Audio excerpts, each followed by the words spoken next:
Welcome to 9+ news. నేను రవిచంద్ర. హైదరాబాద్ జేఎన్టీయూలో తీవ్ర ఉద్రిక్తత నెలకొంది. విద్యార్థులతో అసభ్యంగా మాట్లాడుతున్న జేఎన్టీయూ వైస్ ఛాన్సలర్ ఛాంబర్ ముందు ఇంజనీరింగ్ విద్యార్థులు ఆందోళన చేపట్టారు.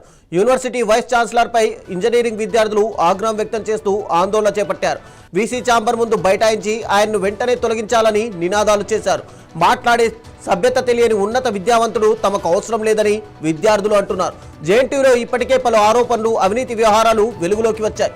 ఈ ఆందోళనతో పరిస్థితి మరింత గంభీరంగా మారింది.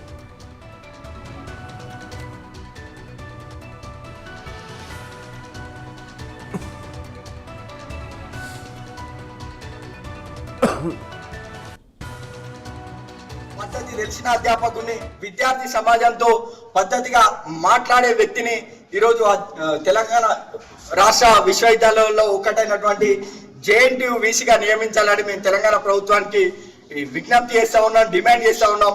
ఈరోజు ఇంత పెద్ద లక్షలాది మంది ఇంజనీరింగ్ విద్యార్థులను ఇస్తున్నటువంటి జేఎన్టీయూకి ఒక అసభ్యకరమైన భాష, అసభ్యకరమైన పదజాలం వాడేటువంటి వ్యక్తిని ఈరోజు వీసీగా ఇస్తా ఉన్నారు.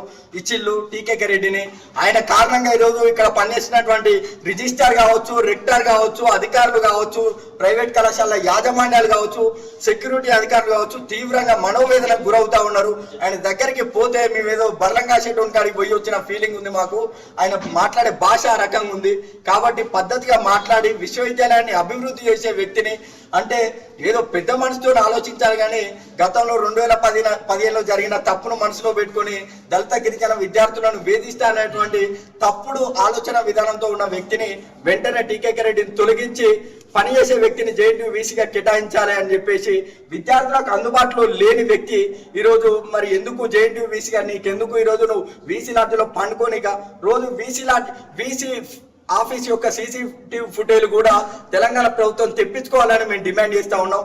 4:50కి వస్తాడు, 5:10కి పోతే ఎందుకోసం ఇట్లా? హైదరాబాద్లోని గచ్చిబౌలిలో జరిగిన భారీ చోరీ కేసును పోలీసులు ఛేదించారు. ఇటీవల హిల్ రిడ్జ్ విల్లాస్లో జరిగిన ఈ దొంగతనం రాష్ట్ర వ్యాప్తంగా సంచలనం సృష్టించింది. 24 గంటల్లోనే నేపాల్